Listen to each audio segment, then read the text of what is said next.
I'm Kimberly Barker. I'm the Vice President of the International Society for Organization Development and Change. And if you are hearing this on a replay, please click on the red subscribe button so you can hear other wonderful webinars that we come out with and book reviews. Okay, can you go to the next one, please? And the next one.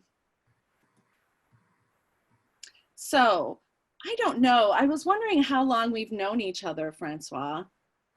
I was guessing about 6 years, but I don't know. But Francois is one of the most passionate and dedicated people I have ever met. He is truly committed to making the world a better place. And I absolutely love this book. And I had to have him come on and do a webinar with us. So Francois has over 25 years as an organizational psychologist and leadership consultant in Canada and internationally. And you have studied how leadership, both at an individual and group level, can be described as the interplay of two complementary principles. And the first is an intentional principle, which initiates and acts with intent, courage, and determination to achieve something that a person wants. And an appreciative principle, which listens and values and creates meaning and nurtures relationships necessary to do the task. That sounds like a win-win to me, Francois. Yeah. Welcome. Thank you, Kim. Thank you for that opening. Yeah. A good example, a modeling of appreciation and how it does generate so much positive energy and meaning as well. But certainly in terms of positive energy, it's a good example. So thanks a lot. Thank you, everyone. Yes, this will be an opportunity to share with you some elements of the book, which is also related to a PhD that I recently completed. So the challenge right now is not to be a tsunami of passion and so to modulate some of this offering. If ever at the end, there's more, there's the book, there's the PhD, which is also online, by the way. But today I'd like to focus on highlighting aspects of the book and also sprinkle some elements of the PhD results, which are not, but I think with this audience will interest you.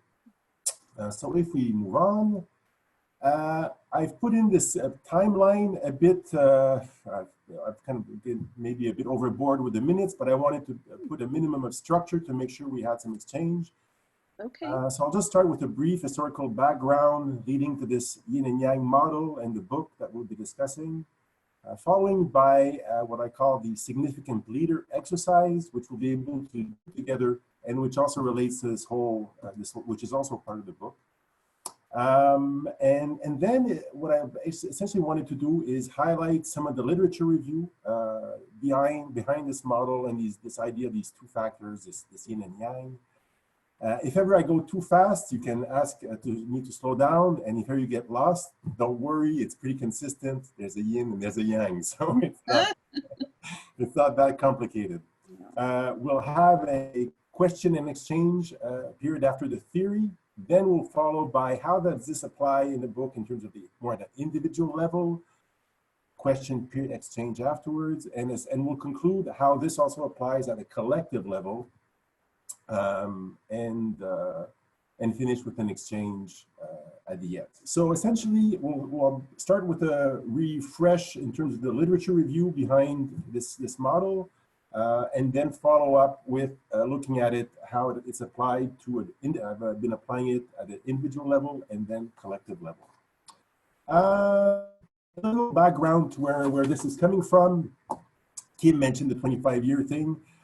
In fact, as you see on the top right corner, from 1991 to 93, I was doing my PhD then, and the theme that it was emerging was the theme of leadership and integration.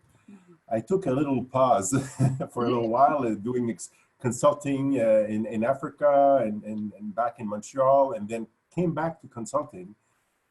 So needing to kind of explore and pursue my own questions so I could come back with something meaningful to write. And in 2008, I started developing this model, which I'm proposing today.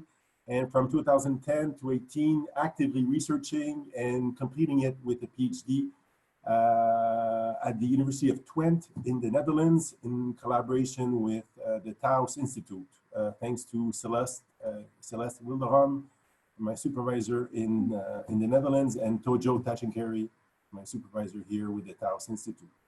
And so that's basically the kind of the background. There's an exercise that I open up in the book, and I thought it would be fun to just experiment ourselves. And it's the significant leader exercise. And before coming with all the theory, we can come, because with leadership, we can talk about a lot of concepts for a long time. But let's start with our own experiences. And the question would be, try to identify in your own life experience the person that you would identify as your best example of leadership.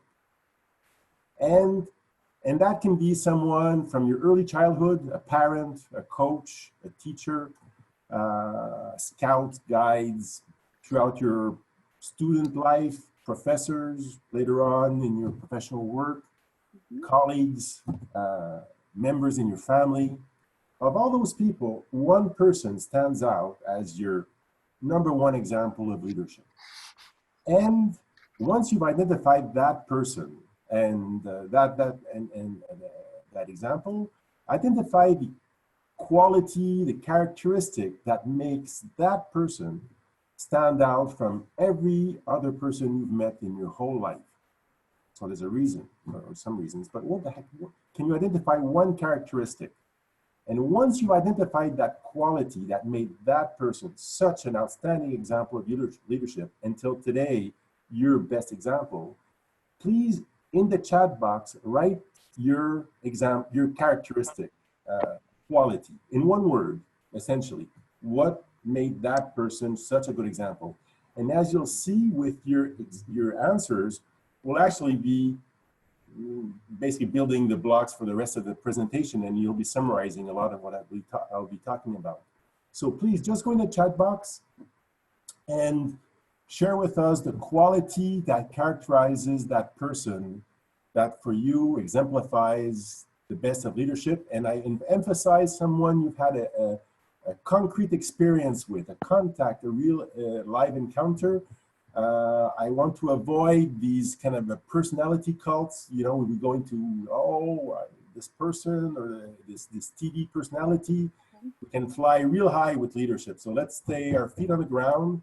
Someone that has had an impact on you and that remains the best example. And in the chat box, please write down the quality that characterizes that person. So now, we have two that say they were very caring individuals. Mm-hmm. One says that they're very relatable, and another one said that they were authentic. So we have caring twice. Mm-hmm. We have relatable. We have also authentic. Right? Anyone else? We still have a few seconds. Share with us what quality characterizes your personal best example of leadership. We also have understanding. Understanding, okay. One more? I'm sure someone has kind of a great example to share. So I'm going to try something here. One more? Lisa said they wanted you to succeed. They wanted you to succeed. Well, that's interesting. Mm-hmm. So, Kim, are you seeing what I'm writing down? Yes, I am. Okay. So I'm not very good at these things, but I'm trying just to make you see what I do in a workshop and how it builds our discussion. Okay.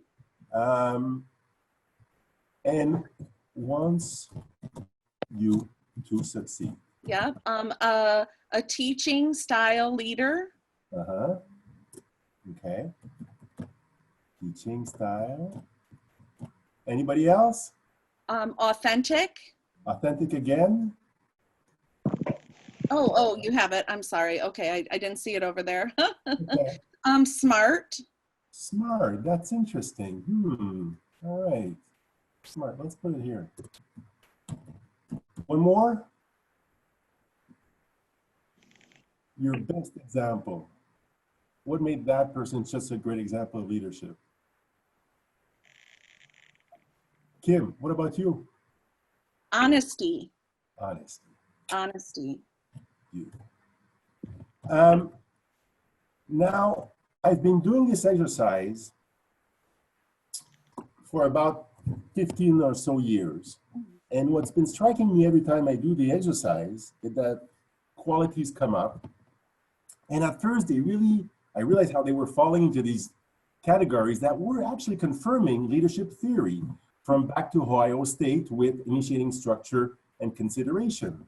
And however, always with different words. And one way, and we've seen, and what I'm showing you here is how nothing's perfect here, but tendencies or groupings. And if you see on the right-hand side, caring, relatable, I'm not sure that is well spelled, but understandable, wants you to see teaching, are all characteristics that we would associate with the consideration factor of Ohio State, of building that kind of relational force, the coaching perspective and all that. And on the left-hand side, well, questionable, but authentic, honest. Often we hear passion, courage, determination, going somewhere.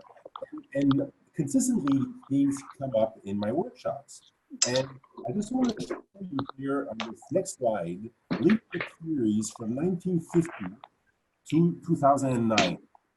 Now, I wanted to say that before trade theories, the leadership theory that was the dominant theory was the great man theory, which actually we could say is, I would say is the theory in use in our world today, but we still have a way to go. But from trait theories, you could see how there were these groupings, task qualities, relationship qualities, and then yes, Ohio State, which I think proposed that one of the best formulations that we got lost through, I would say, a reductionist terminology around people orientation. Because when they were talking about initiating structure and consideration, they had subscales in consideration, which were tolerance to uncertainty, for example. So it wasn't just people oriented. It was a more kind of a broader perspective, which we recognize in later theories. So if you go down from the Blake and Mouton, Michigan, R.C. Blanchard, they're all in that same kind of perspective. Now, if in the 70s, we arrive and we have kind of these team theories and systems theories, they have this concept of design and emergence, that organizing systems are actually a combination of two forces, a design, a structuring force, and an emergence force, which actually kind of allows these things to evolve and to happen. And in the learning theories, then you go with Kolb and Boyatzis and experiential learning, they identify proto-learning, so intentions that anticipate the future, and retro-learning, so re-examination of the past experiences. And here we're into the learning, we're more into not behaviors, but attitudes. So leaders distinguish themselves by not only their behaviors that earlier theories showed, but in this capacity to think in different ways. Jim Collins, in Good to Great, with his two combination, and he speaks of yin and yang, intense professional will and deep personal humility. Here, I'd like to add that when I was doing the PhD, I wrote down his two factors, and I had forgotten that he had included the qualifier deep. I had written personal humility. Now, if you say that these 11 organizations were outstanding because of the leaders had deep personal humility, we're also in this consistent kind of openness, kind of learning orientation.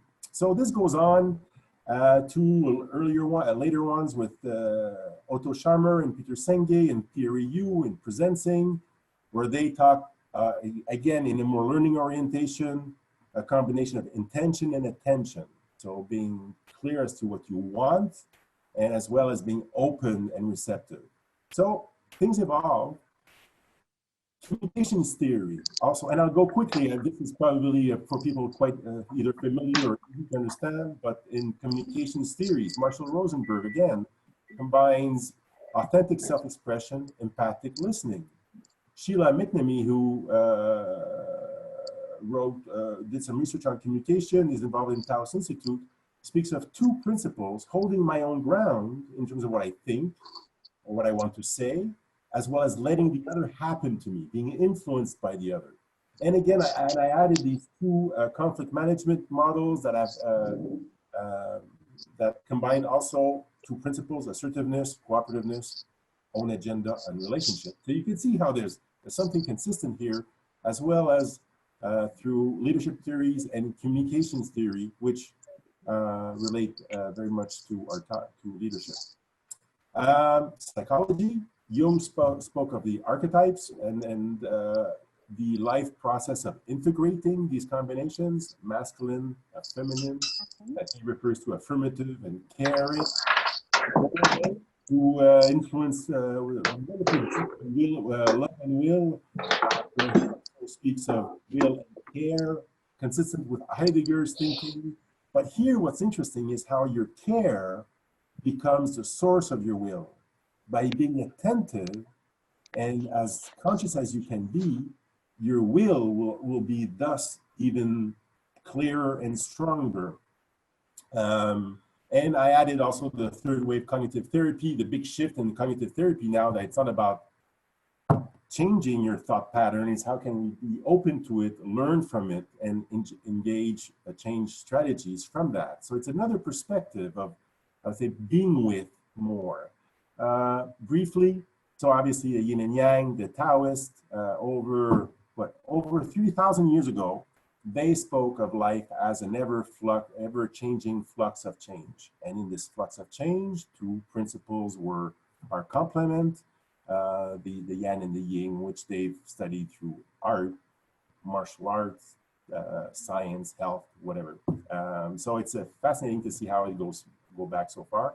And in yoga as well, and I've personally practiced, and I've been experiencing this in my workshops with yoga practitioners with somatic methods, but how also this speaks of the idea of the sankalpa, the resolve, and the compassionate listening. So I'm going through all these theories, all to say that, yes, there seems to be a consistent or a recurring pattern in leadership theories that speaks of an intentional leadership, having a vision, an anticipation of the future, an objective, something, an initiative and determination to pursue this intent. We'll go more into the possible understandings of the concept, but that's the main idea. And an appreciative leadership, which is the capacity to acknowledge, value people and situations as they are. So I can be open to whatever happens, and I'm just not stuck in my head in my intentions. I think the best analogy to this model, I find, is the blood pressure analogy. We have a systolic and a diastolic blood pressure. The systolic is the push. If you don't have push, if you don't have that push, you're going to be pretty flat. And the same thing in leadership. If you don't have that kind of energy and that will to accomplish something, and if we don't have a will, if Kim and I didn't have a common kind of a will to realize this webinar, it wouldn't happen, or it wouldn't happen well. But in combination to that is the diastolic leadership, is your capacity to be open to the fact that Grant has been having difficulty hearing, open to different participants arriving at different times, and in order to make this a collective force. And this, you can go in a very psychological perspective, how that we all have those tendencies and how to integrate them. The model, essentially, you can look at on the left-hand side, so the intentional principles, what do I will, and conversely, the appreciative, what do I appreciate? And as a collective, what we will together, what do we want to achieve, or whatever, and the appreciative.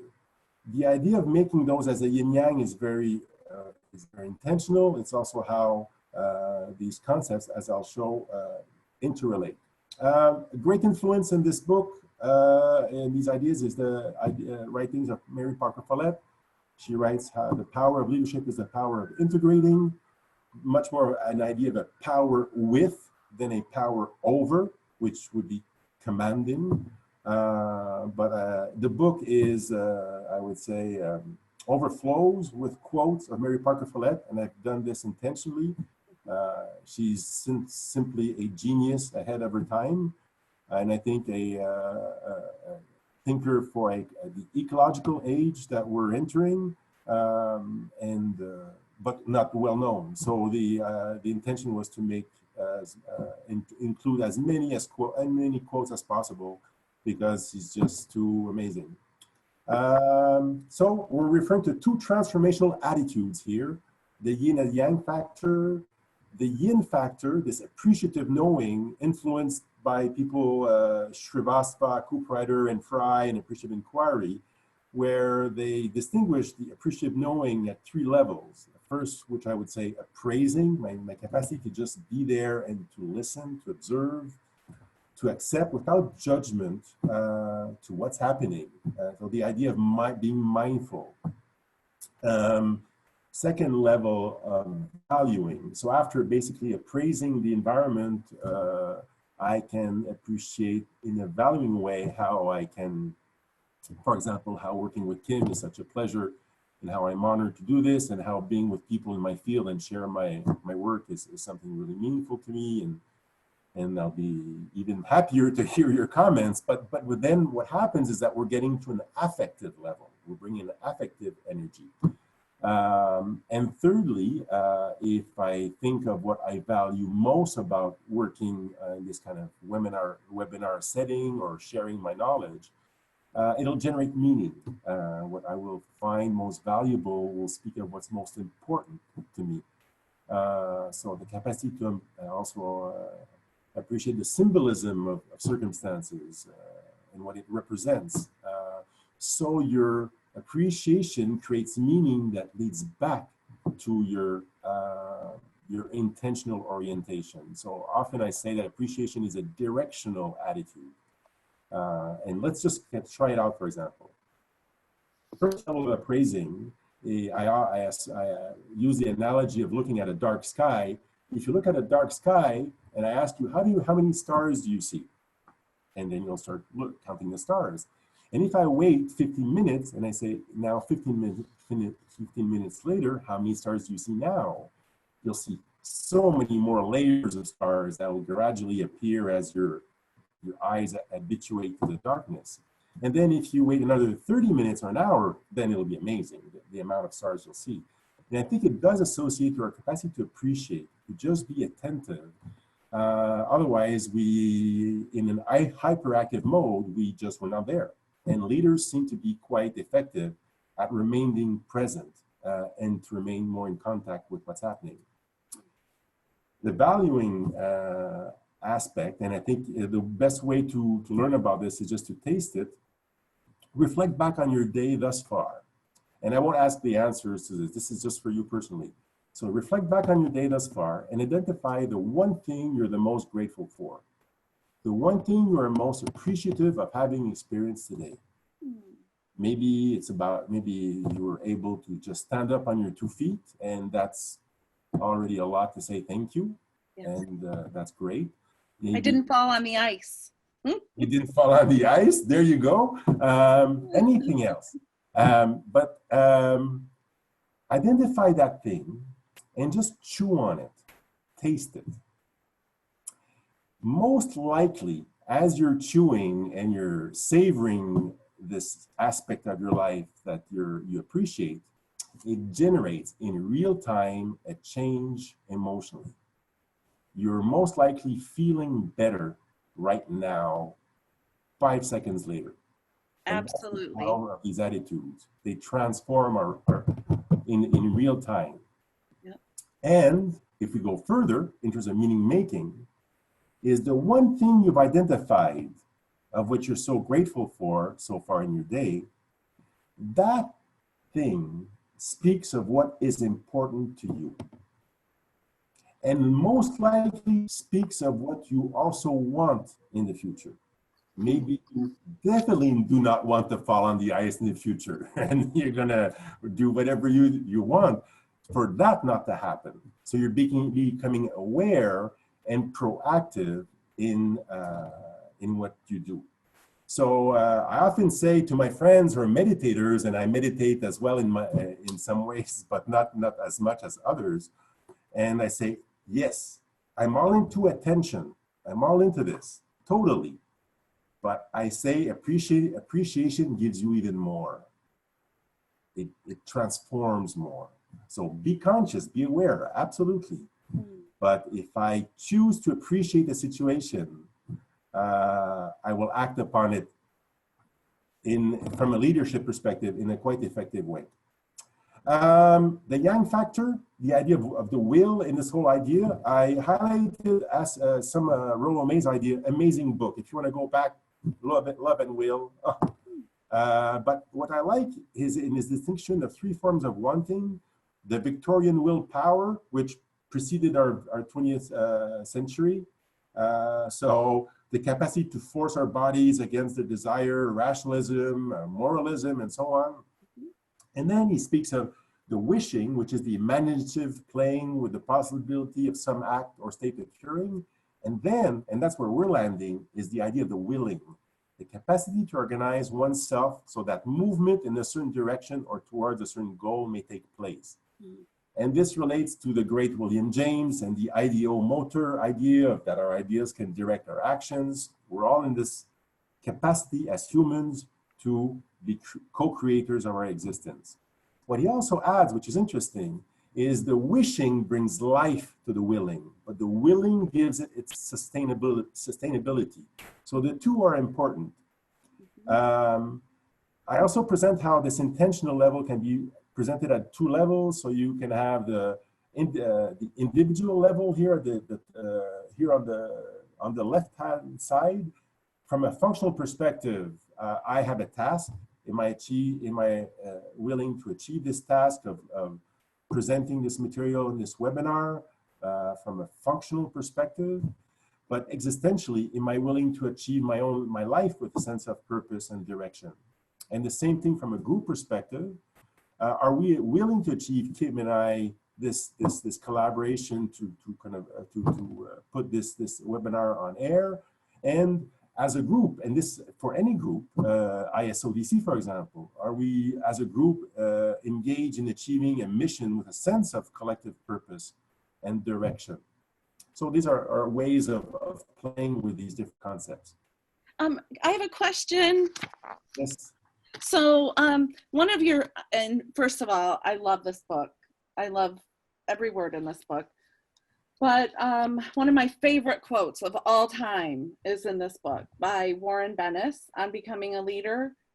He says, leaders are not made, they're not born and made more by themselves than by any external means. No leader sets out to be a leader per se, but rather to express him or herself freely and fully. Becoming a leader is synonymous with becoming yourself. It is precisely that simple, and it is also that difficult. First and foremost, find out what it is you're about and be that. Beautiful. How do you do that?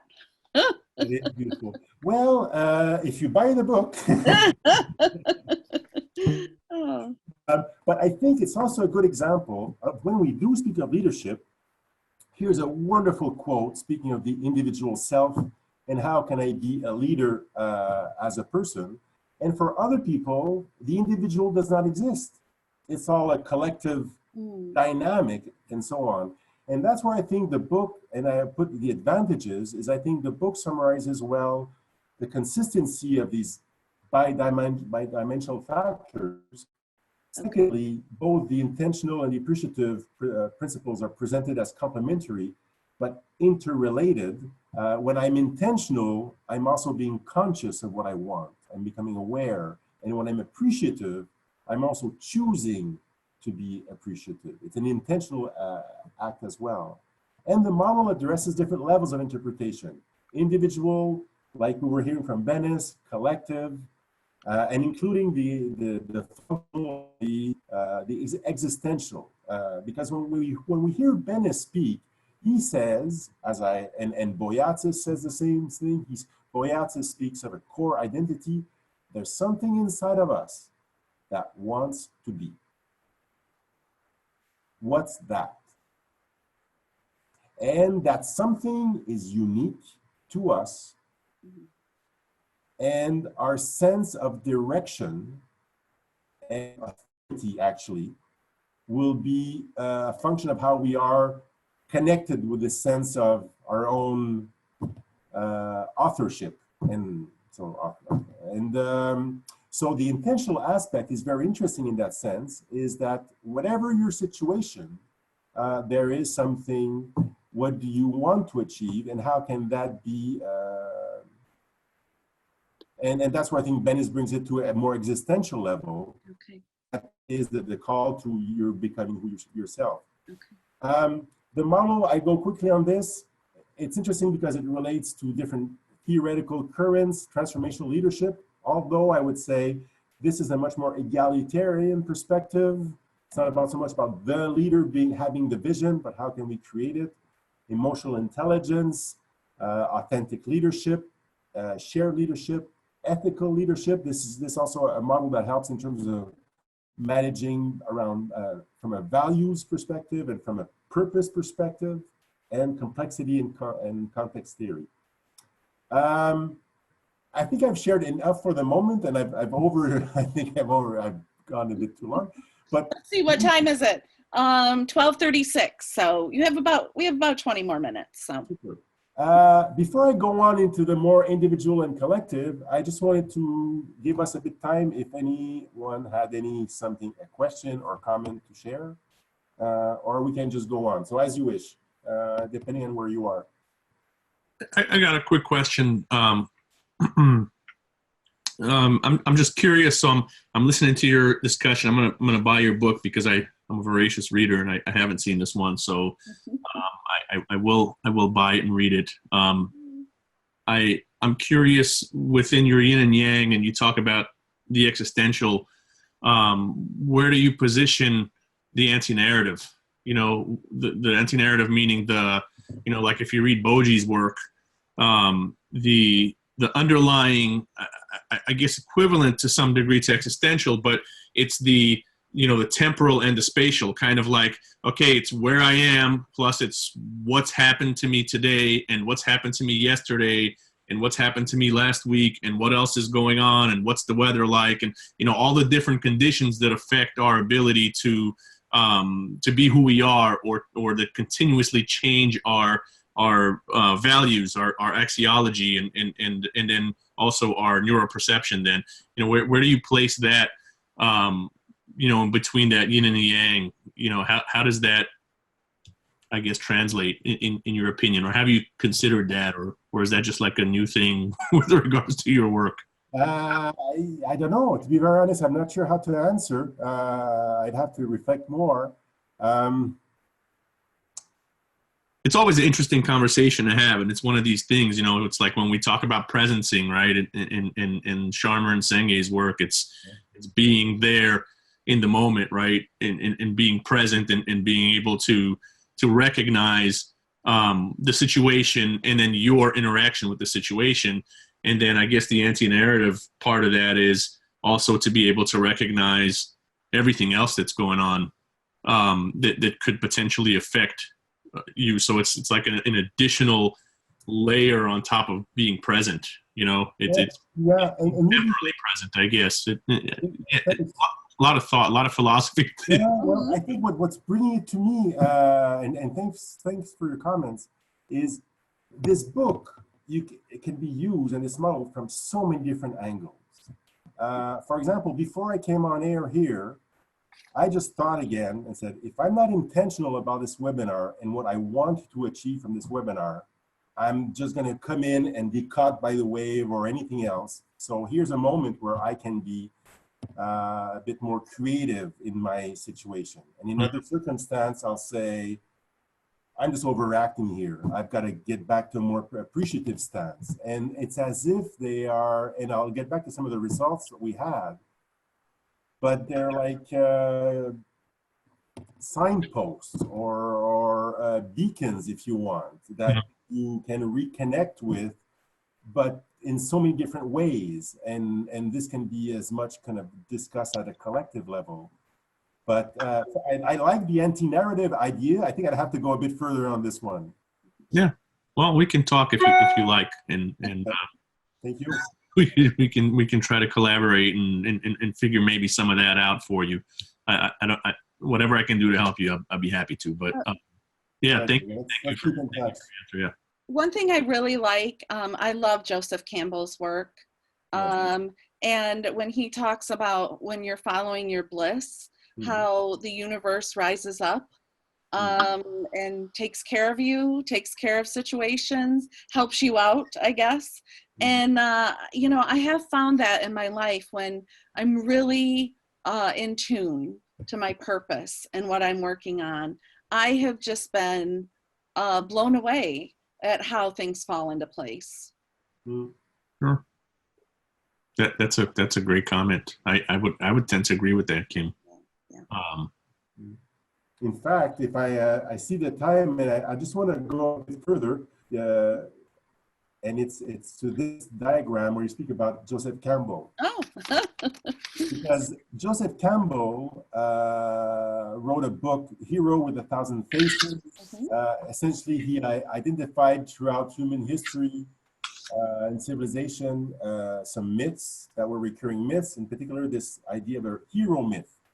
And what I find particularly interesting in our discussion about leadership is that the previous great theory that is actually still very much in use is the great man theory. We're looking for heroes. And then is this hero going to be better to fight this other hero? And I want the stronger hero who will just kick everybody else's ass, and then we'll be on top and we'll all be fine. Francois, I want you to know I did not peek back at your slides, so.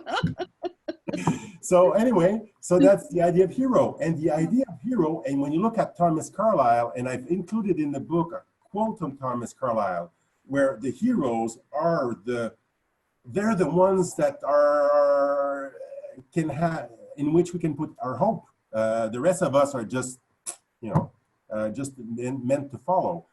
What's interesting with the democratic period that we've been entering is that this idea of equality and that we can all be heroes in a sense. And what Campbell identified through his book was this myth that was a representation of our human aspiration for self-realization.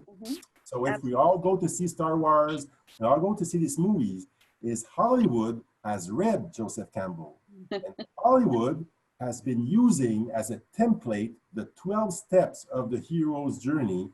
And then next time you go to see a movie like this or with your kids, you'll see, and it starts. And what I've done is I've reduced it to 6 steps. So I've combined the 12 into 6 and related it to the intentional idea, because you were right, Kim. I think we're at the core of leadership here. And the first is the call to intention. Follow your bliss, as you say. Follow what enlivens you, as Jim Collins. Follow what really brings you to life. You're passionate about. He adds that it brings money as well, but the core, as Boyatzis speaks of your core identity.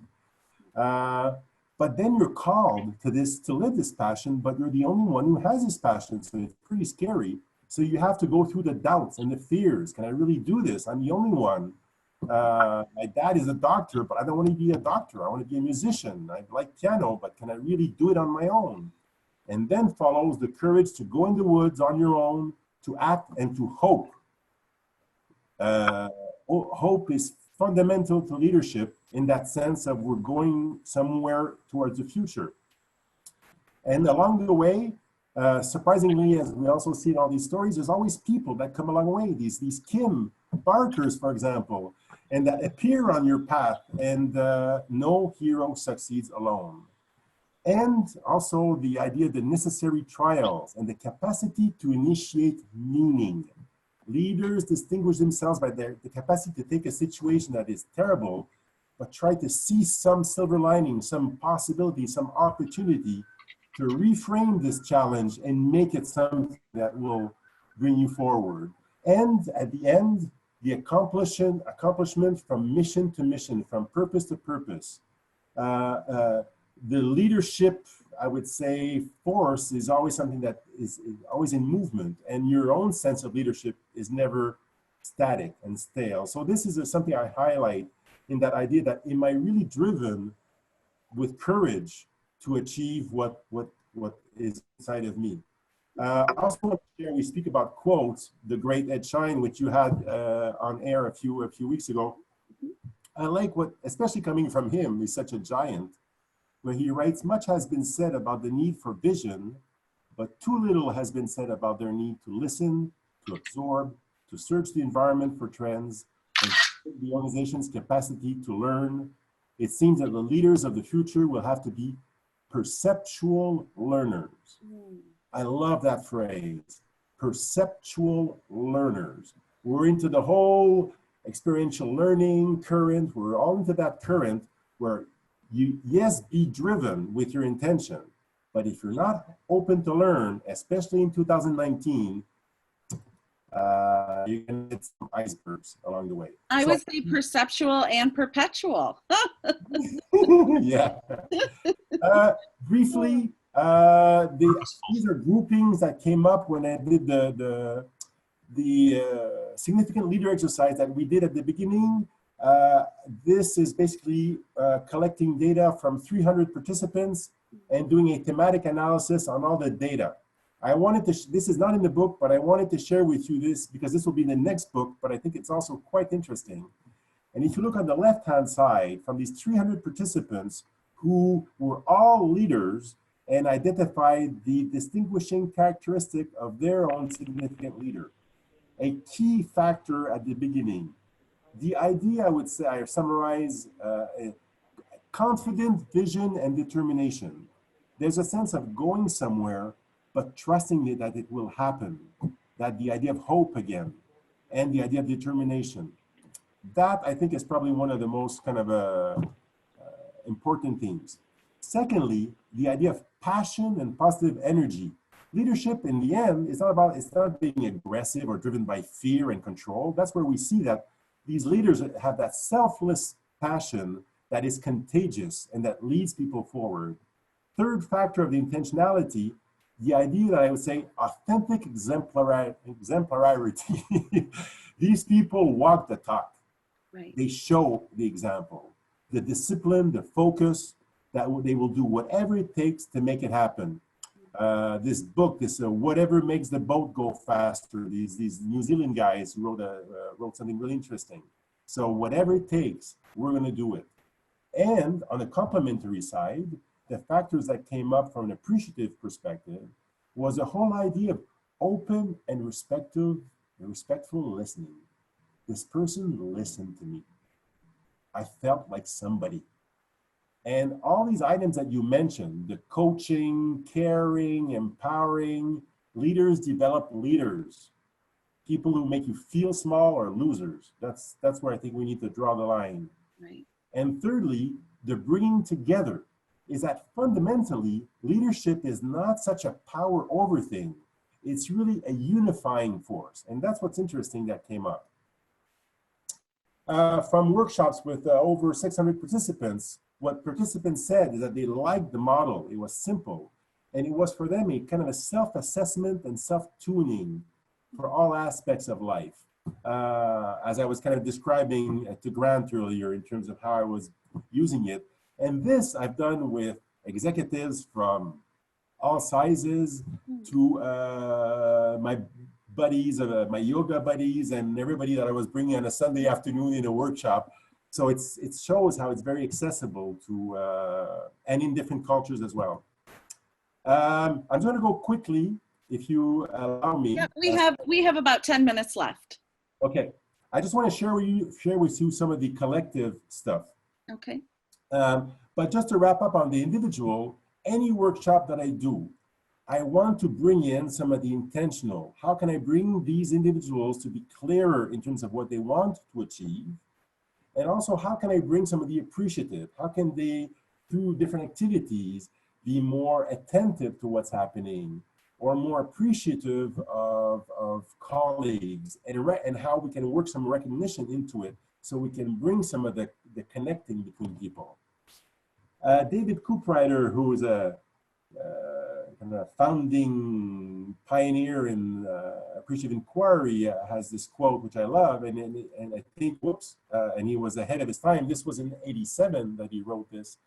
The executive vocation in a post-bureaucratic society is to nourish the appreciative soil from which affirmative projections grow, branch off, evolve, and become collective projections. The more Kim and I appreciate each other, the more we have ideas for webinars. Creating the conditions for organization-wide appreciation is a single most important measure that can be taken to ensure the conscious evolution of a valued, positive future. Kim Cameron, amazing research again on these energizing networks. Today, the research is powerful. In the past, we were criticized to be touchy-feely, but today, watch out, the data is pretty powerful. And the great one, Mary Parker Follett, if we talk about collective leadership, where she writes, the deeper truth, perhaps the deepest, is that the will to will, the common will, is the core, the germinating center of that larger, still larger, ever larger life, which we are coming to call the true democracy. And Kim and I have to want together to create this webinar. And we have to want to get to that common force, that collective will. It's not about obeying anybody. It's about creating that collective force. And I think that's where we need to clarify things in what we're, and that's why I put democratic in the title. I didn't want to put democratic leadership in the title, to be very honest. Right. And in fact, I think I would have put ecological leadership. But I think we need to go back to what democratic principles are about, because there is a lot of confusion. 2 principles from a collective perspective. I was struck with appreciative inquiry and search conferences, which are collective methodologies, and how they were also working around these two yin-yang principles. In search conferences, the first step is about the value of the past, and then envisioning the future. In appreciative inquiry, there's about, I think, 8 principles, but by experience, I would say there's the constructive principles, obviously, the constructionist principle, obviously, of bringing things together, people together. But otherwise, for me, it's the other 2. It's the positive principle, and then the anticipatory principle. And like our friend Weisbord, these 2 principles generate a lot. And essentially, that's what I've been doing. People were telling me, look, Francois, I have a half a day, I have 2 hours, what do we do? So I basically have done a kind of distillation and worked methodologies, one around the positive principle and one around the anticipatory or the intentional principle. I call this the group leadership seminar. So any group, any executive team, I've gone from an executive team of 5 to a meeting of managers of 300 in a half a day. And in all occasions, it's been very efficient. The appreciative assessment essentially is the first step, and it's an appreciative question. What do you appreciate most about working here? What do you appreciate most about the new strategic plan? What do you appreciate most about webinars? Let's share this in groups, 2 by 2, whatever. Let's give 3 answers per group, bring all the answers, and let's see what is common. And it is striking, as Margaret Wheatley says, when a group discovers what it cares about, something shifts. Yeah. At that moment, the group shifts. I started to add a second question to what we appreciate most. And the second would be, is there anything to be improved, that we would like to improve? And it serves a bit of as a negative to the positive. but I want to start with my positive. It's amazing how it gives me that leverage, that energy, that sense of cohesion and direction, and which leads me to, so this is a bit an example of the appreciative assessment. So what do we appreciate? And then we identify the themes. And then I have another methodology. In the dissertation, there's more description about it, but in the book as well, I've summarized all of that, which is the wall of intention. So how can, from the appreciative assessment, go to what is the one thing that I want us the most to achieve, to become, to realize 1 year from now? For example, what do I want most the webinars to be in the future? And I go to the wall and I put that item. And then everyone after me has the same opportunity and can either put an asterisk or a different idea. Inevitably, it strikes me there's a collective intelligence and there are clusters of intentions that emerge. And then I can go on to a second step and say, so what actions do we do? And so we, as appreciative inquiry and search conferences, the change is in real time. The strategy are authored by the people in the room. And when they leave that room, it's not your strategy, it's their strategy. Right. And they're gonna make it happen. So these are examples. The fact that it's participative really makes people on board. And this has been done in such a variety of settings I described in the book. Results from the PhD. So from 14 interventions, which involved over 1,500 participants, I mentioned there were some large scale ones. The first thing that the clients said is that they were discovering really the power of appreciating in groups. People were blown away. And that's what happens when people say, oh, we do appreciative inquiry. They just ask an appreciative question and they say they do appreciative inquiry. Oh. You know how it's a powerful perspective. It's a generative perspective from a typical problem-solving approach. Secondly, the seminar develops collective understanding, shared values, and common purpose. We just make sense together of what we value and what we want. The seminar also fosters enduring collaboration. It's a transitional space where people experiment, they go back to work, they've built more trust and the practical usefulness and accessibility of the model. The clients were shy because they were saying, well, we didn't call you back, Francois, we've been doing it on our own. So it's a very easy methodology that you can do with your own teams. Margaret Wheatley, as long as we keep purpose in both our organizational and private lives, we are able to wander through realms of chaos, make decisions about what actions will be consistent with our purpose, and emerge with a discernible pattern of shape to our lives. Francois? Yes. I want people to read more nonfiction and incredible, amazing books like this so they can change the world. But I think also change ourselves, because that's the one thing is that it starts there. If I can't listen to you and I'm just into me, I've got a problem. Right. And if I'm all into just listening to you and not speaking my truth, we got a problem. And as Heon speaks, we're all on the continuum. So it's a life journey of integration. And that's why I wrote towards democratic leading, evolving from dominating to integrating. We're addicted to domination. It's time to get over it.